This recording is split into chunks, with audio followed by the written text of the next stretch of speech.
Ang dami ng version ng ice cream, iba't ibang flavor. Pero syempre, doon tayo sa paborito natin. Ano nga ba ang paborito mong flavor ng ice cream? Tara, umpisahan na natin. At dito, kailangan lang natin ng 2 pack ng all-purpose cream. Tig 250 ml po ang per pack nito. Nilagay ko po sa freezer ng overnight itong all-purpose cream natin. At malamig din po itong condensed milk natin. Pwede tayo gumamit dito ng wire whisk kung mano-mano lang ang gagawin natin. At dahil nagmamadali ako, may lakad ako, charot!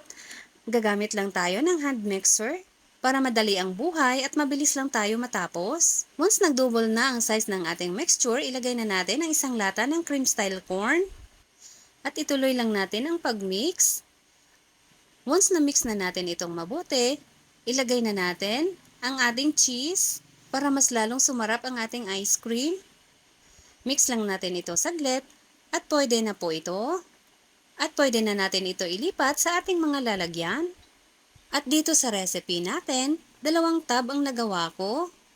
Takpan lang natin ito at ilagay lang natin ito sa freezer ng overnight. Ang sarap na nito kainin bukas. At ayan na, may masarap na tayong sweet corn ice cream with cheese. Pagkasarap-sarap naman talaga ng ganitong flavor ng ice cream. Try naman natin ang ganitong flavor para maiba naman sa panlasa natin. Napakasarap at malinamnam dahil sa cheese. Napakadali lang gawin at makakasave ka dito kaysa sa bumili.